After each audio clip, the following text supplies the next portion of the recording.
Hormat untuk menyampaikan kata sambutan.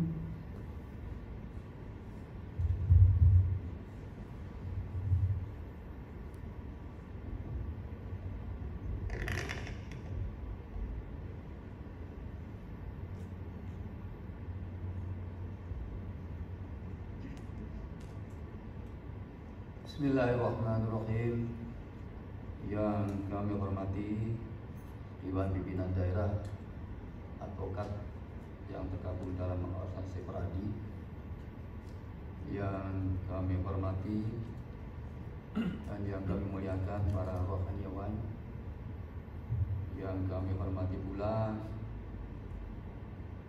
para saksi, rekan-rekan hakim tinggi,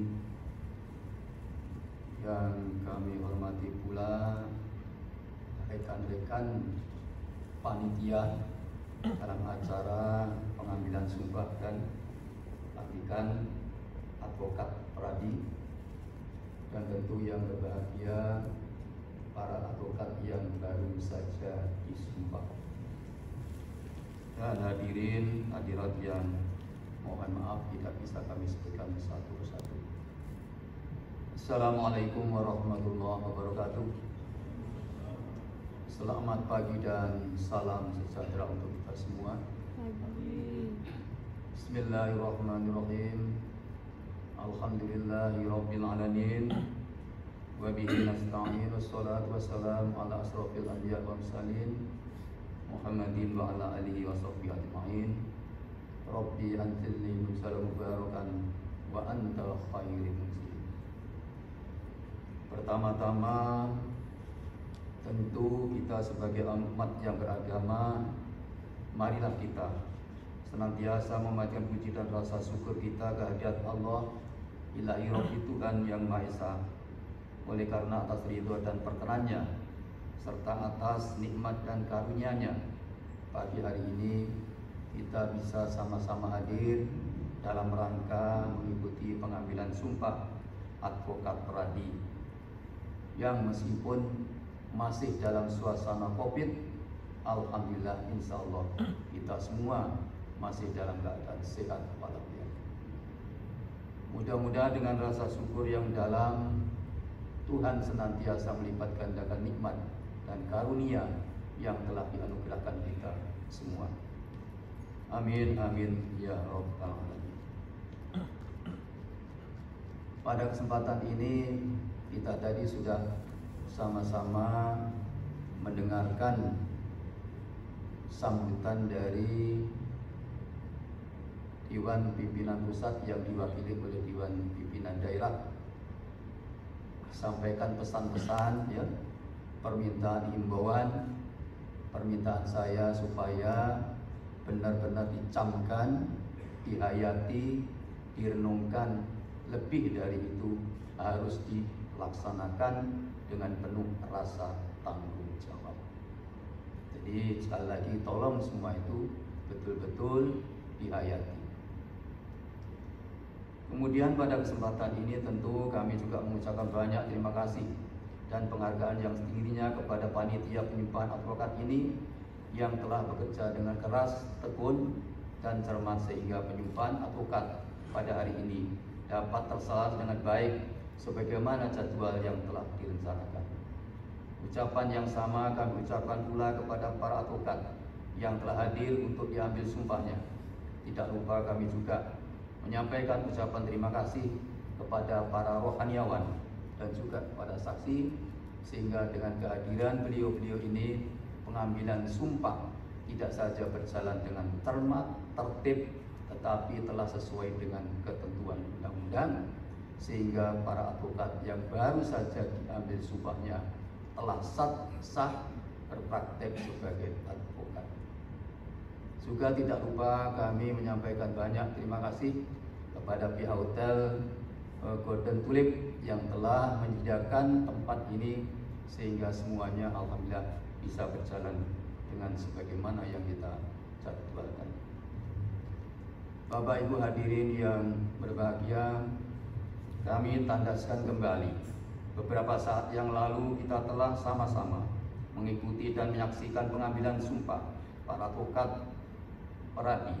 Tentu kita semua berharap dan berdoa semoga acara ini mendapat ridho dan berkah serta rahmat daripada Allah Tuhan Yang Maha Kuasa.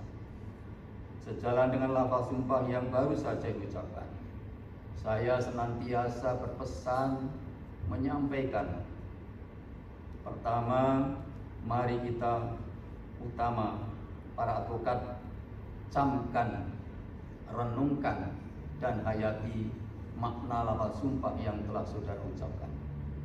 Hakikat sumpah yang telah saudara ucapkan mengandung tanggung jawab moral terhadap Tuhan Yang Maha Esa, karena sumpah merupakan komitmen atau janji suci kepada Tuhan yang tidak pantas untuk dinodai apalagi diingkari.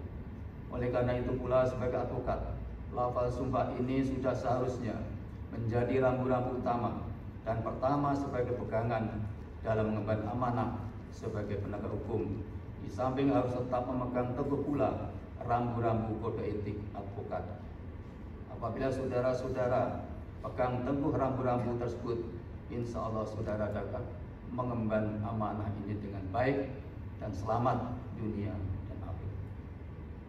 Bapak Ibu hadirin yang kami hormati, dengan dilantiknya para advokat, tentu semakin besar harapan masyarakat untuk memperoleh akses akan jasa pelayanan hukum, baik dari segi kuantitas maupun kualitas.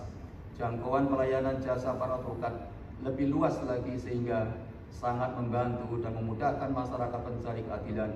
Sudah barang tentu masyarakat berharap semakin mudah dan semakin murah untuk memperoleh jasa pelayanan hukum. Di sisi lain, oleh karena semakin banyaknya pilihan bagi masyarakat terhadap jasa para advokat, akan berakibat pula persaingan di antara mereka untuk memberikan dan meningkatkan pelayanan hukum yang terbaik. Tentu ini yang diharapkan dan menggembirakan kita semua. Bapak Ibu sekalian yang berbahagia, berdasarkan pasal 5 ayat 1 Undang-Undang Nomor 18 Tahun 2003 bahwa advokat berstatus sebagai penegak hukum bebas dan mandiri yang dijamin oleh peraturan perundang-undangan. Ketentuan dimaksud bermakna bahwa advokat sejajar dengan para penegak hukum yang lain. Oleh karena itu, citra wibawa dalam penegakan hukum tidak lepas pula dari peran serta para advokat dan advokat yang terjun bersentuhan langsung di tengah-tengah masyarakat sebagai pendamping dan kuasa hukum dari para pencari keadilan, merupakan ujung tombak dalam rangka penegakan hukum dan keadilan. Tidak bisa dipungkiri, baik buruknya wajah penegakan hukum kita secara yuridis maupun moral juga menjadi tanggung jawab kepada para advokat selaku penegak hukum. Kami dan tentunya kita semua berharap sindiran terhadap para advokat yang menyatakan maju tak gentar membela yang membayar hendaknya menjadikan koreksi dan evaluasi untuk memperbaiki citra para advokat ke depan, dan di pundak para advokat inilah tertumpah harapan besar bagi bangsa dan negara, khususnya dalam rangka tegaknya hukum dan keadilan. Sebagai advokat harus mempunyai integritas dan idealisme yang tinggi, tidak mudah larut akan godaan dan segala tantangan, tingkatkan dan kedepankan profesionalisme, koordinasi yang dilandasi rasa saling menghormati sesama para penegak hukum sesuai dengan tugas pokok dan fungsi serta porsi masing-masing. Saling menghormati bukan berarti saling mencari apalagi intervensi. Kemudian kita juga harus pahami, advokat sebagai mitra kerja lembaga peradilan tentu sepakat dengan amanat pasal 2 ayat 4 Undang-Undang Nomor 48 Tahun 2009 tentang kekuasaan kehakiman, bahwa peradilan dilakukan dengan sederhana, cepat dan ringan. Oleh karena itu, untuk menunjang dan menjamin terlaksananya pasal 2 ayat 4 Undang-Undang 48 Tahun 2009 tersebut, Mahkamah Agung telah mengeluarkan berbagai regulasi baik perma maupun sema. Oleh karena itu, sebagai advokat saya meminta betul-betul selain KUHP ya, dan regulasi-regulasi lain, tolong betul-betul dihayati, dipelajari perma-perma, sema-sema yang dikeluarkan oleh pimpinan Mahkamah Agung, yang ini semua diharapkan pelayanan terhadap pengguna dan pencari keadilan bisa maksimal dilakukan oleh para penegak hukum tanpa kecuali para advokat. Beberapa perma sema perlu kami tandaskan. Perma nomor 1 tahun 2008, contoh perma nomor 1 tahun 2006 tentang prosedur mediasi di pengadilan. Perma ini mengharuskan dan memberikan kesempatan yang seluas-luasnya bagi kedua belah pihak yang berperkara untuk menempuh upaya damai sebelum perkara dilanjutkan dengan cara pemeriksaan. Tercapainya perdamaian sangat menguntungkan kedua belah pihak, baik dari segi waktu maupun biaya, apalagi bila upaya damai tercapai akan tetap terjalinnya hubungan tali silaturahim yang tidak dapat dinilai dengan uang atau bentuk materi apapun, meskipun perdamaian mengharuskan kedua belah pihak saling berkorban, saling memberi dan saling menerima. Tercapainya perdamaian segera mengakhiri sekitar kedua belah pihak yang segera pula memberikan kepastian hukum yang segera dapat direalisasi dan dilaksanakan daripada harus menempuh proses panjang sampai kasasi, bahkan sampai peninjauan kembali yang memakan waktu bertahun-tahun. Peninjauan kembali dalam proses mediasi ini, peran para advokat cukup strategis untuk tercapainya suatu perdamaian, dan tentu diharapkan dengan kehadiran para advokat di tengah-tengah para pihak tidak justru akan terjadi sebaliknya. Karena itu tolong, karena ketentuan yang sekarang ini, kalau terjadi sesuatu proses persidangan tanpa harus dilalui dengan mediasi lebih dulu, akan berakibat fatal, kemungkinan gugatan tidak akan bisa diterima. Kemudian juga barangkali yang juga perlu cermati, Perma nomor 1 tahun 2014 tentang pedoman pemberian layanan hukum bagi masyarakat tidak mampu. Perma ini mengharuskan bagi pengadilan maupun para advokat untuk tetap memberikan pelayanan kepada masyarakat pencari keadilan, khususnya masyarakat tidak mampu, baik ketidakmampuan dari segi finansial, tidak terjangkaunya tempat tinggal dengan kantor pengadilan maupun penyediaan pos gabung di pengadilan untuk memberikan pelayanan berupa pemberian informasi, konsultasi advis hukum maupun pembuatan dokumen hukum yang diperlukan. Kemudian juga tidak kalah pentingnya Perma nomor 2 tahun 2015 tentang tata cara penyelesaian gugatan sederhana sesuai dengan Jungto Perma nomor 4 tahun 2019 berkaitan dengan gugatan sederhana, sehingga dengan gugatan sederhana ini praktis memberikan pelayanan maksimal pada pencari keadilan untuk dilakukan proses persidangan sesingkat-singkat mungkin, hanya bisa memerlukan waktu sepanjang selama 25 hari. Kemudian kalau ternyata pihak-pihak tidak keberatan terhadap putusan ini, tidak ada upaya banding kecuali keberatan yang diajukan kepada pengadilan negeri setempat, dan pengadilan negeri setempat menentukan majelis dan dalam jangka waktu 7 hari harus sudah putus. Sehingga dengan gugatan sederhana ini proses khususnya berkaitan perkara perdata bisa segera terselesaikan. Kemudian kalau perma yang lama nilainya tidak lebih dari 150 juta, namun untuk saat ini bisa sampai 500 juta. Karena itu tolong bagi rekan-rekan advokat supaya ini betul-betul bisa dilaksanakan dan direspon dengan sebaik-baiknya.